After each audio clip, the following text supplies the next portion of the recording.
ओम गुरुवे नमः। प्यारे हरि भक्तों, मैं पंडित गिरीश तिवारी अब आपके सम्मुख आज जो है वृश्चिक लग्न यानी जिसके कुंडली में प्रथम भाव में अंक 8 लिखा हुआ हो तो वह वृश्चिक लग्न की कुंडली कहलाती है। देखिए, इस पृथ्वी पर हर व्यक्ति अपने पूर्व जन्म के कर्म के हिसाब से पैदा होता है और उसी के हिसाब से ही उसका जन्म भी होता है और उसी के हिसाब से वह कार्य भी करता है। अगर वह नहीं करता तो उसे ग्रह उस तरह का कार्य कराने के लिए प्रेरित करते हैं, ना चाहते हुए भी उसको वह कार्य करने पड़ते हैं और यह उसके पूर्व जन्म से कर्मों के आधार पर निश्चित रूप से लिखा हुआ है। अगर आपको राजा बनना है तो आपको राजयोग में पैदा करा जाएगा। आपको भिखारी बनना है तो आपको भिखारी वाले योग में पैदा किया जाएगा और आपने साधारण मनुष्य के रूप में लेना है तो साधारण मनुष्य के रूप में आप जन्म लेंगे। महात्मा बनना है तो आप महात्मा के रूप में ही उसी नक्षत्र में आप पैदा होंगे। इस प्रकार से व्यक्ति कुछ करने वाला नहीं है, समस्त कार्य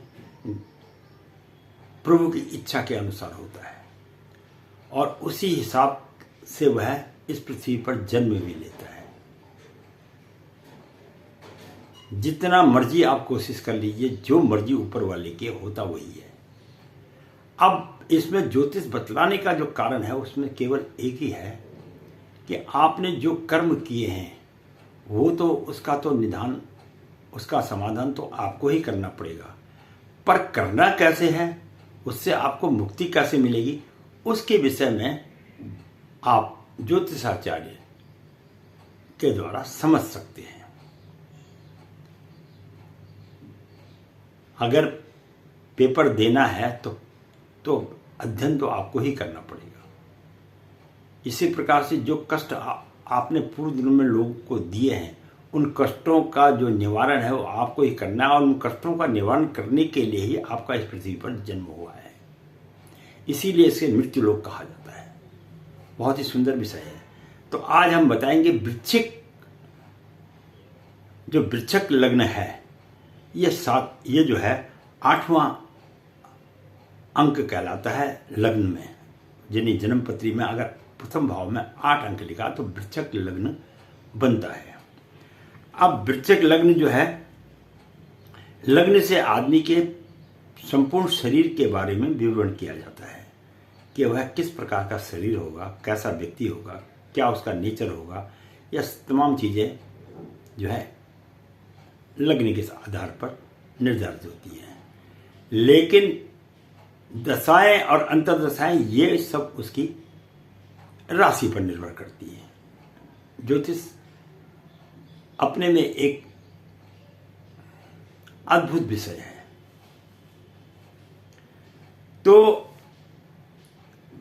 जब वृश्चिक लग्न के प्रथम भाव में सूर्य अगर बैठते हैं तो यह अपने मित्र राशि मंगल की राशि है, उसमें यह स्थित रहते हैं और इसके प्रभाव से व्यक्ति जो है बहुत सुंदर होता है और स्वस्थ होता है और साथ में जो है स्वाभिमानी होता है, क्रोधी भी होता है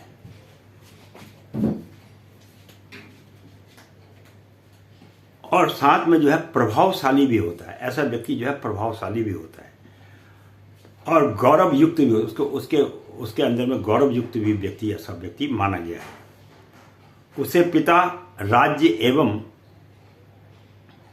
व्यवसाय के पक्ष से सुख की प्राप्ति होती है। सहयोग एवं सम्मान की प्राप्ति भी उसको प्राप्त होती है और वह सुंदर सुंदर आभूषणों को धारण करने वाला भी होता है। ऐसा व्यक्ति सुंदर आभूषणों को भी धारण करता है, यशस्वी भी होता है। और यहां से जब सूर्य जो है 7वीं शत्रु दृष्टि से शुक्र की वृक राशि में सप्तम भाव को देखता है तो व्यक्ति को अपनी स्त्री से कुछ मतभेद हो जाते हैं, आपस में जो है अंडरस्टैंडिंग ठीक प्रकार की नहीं बनती है, और जो उसके जो रोज का कारोबार है और उसमें भी उसे कुछ ना कुछ जीवन काल के अंदर में कठिनाइयों का अनुभव होता है। तो ये वृश्चिक लग्न में अगर प्रथम भाव में सूर्य बैठ जाते हैं तो उसका संक्षिप्त रूप में व्यक्ति के जीवन पर क्या प्रभाव पड़ता है उस विषय में मैंने आपको थोड़ा सा प्रकाश डालने का कोशिश की है। तो ये वृश्चिक लग्न के व्यक्ति की कुंडली के विषय में मैंने आपको बताया। ये अकेले सूर्य के बैठने का फल है। अब ये मैंने आपको पहले ही बताया था कि किसी भी व्यक्ति की कुंडली में संपूर्ण ग्रह शुभ नहीं होते हैं। कुछ ग्रह शुभ होते हैं, कुछ ग्रह अशुभ हो जाते हैं, कुछ ग्रह उच्च हो जाते हैं, कुछ ग्रह नीच के होते हैं, जिसके प्रभाव के कारण व्यक्ति का जीवन डमाडोल रहता है। अब इन ग्रहों को शांत करने के लिए व्यक्ति को करना क्या चाहिए? कोई भी व्यक्ति हो, चाहे साधु, महात्मा, संत, ज्ञानी, विद्वान, कुछ भी हो, तो उसको चाहिए कि प्रातः काल उठे, सर्वप्रथम अपने इष्ट का नाम स्मरण करे, तदोपरांत अपने पितरों का नाम स्मरण करे, उसके बाद एक माला 9 ग्रह मंत्रों की जप करे। इससे बड़ा मंत्र इस पृथ्वी पर कुछ नहीं है। और यह मंत्र कोई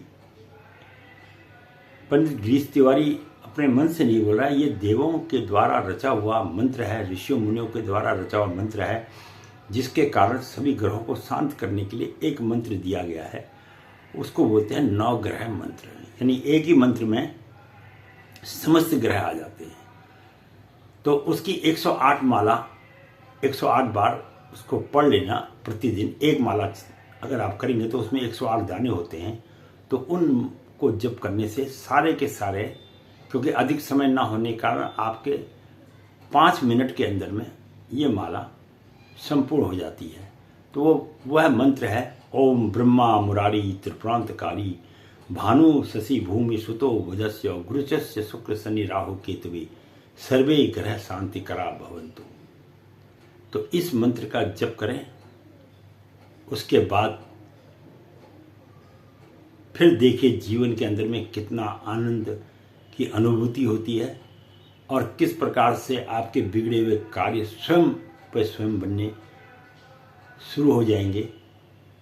ऐसा मेरा अपना स्वयं का अनुभव भी है और जिन जिन लोगों ने इसको किया है वो जीवन में सुखी भी है। इसलिए और इस मंत्र को ये नहीं किसी ब्राह्मण के द्वारा कराया जाए, इसे स्वयं करना चाहिए, क्योंकि कष्ट आपको है तो कष्ट का निवारण भी आपको ही करना पड़ेगा। बुखार आपको है, दवाई आपको ही खानी पड़ेगी। तो इसके साथ ही मैं पंडित गिरीश तिवारी अपनी वाणी को यहीं पे विश्राम दूंगा। अब आगे हम जो है एक वीडियो और बनाएंगे इसके बाद, जिसके अंदर में हम धनु लग्न में पैदा हुए बालक के अगर प्रथम भाव में सूर्य है तो वह व्यक्ति के जीवन पर क्या प्रभाव डालता है, इस विषय में आपको ज्ञान कराएंगे। वीडियो देखने के लिए बहुत बहुत धन्यवाद।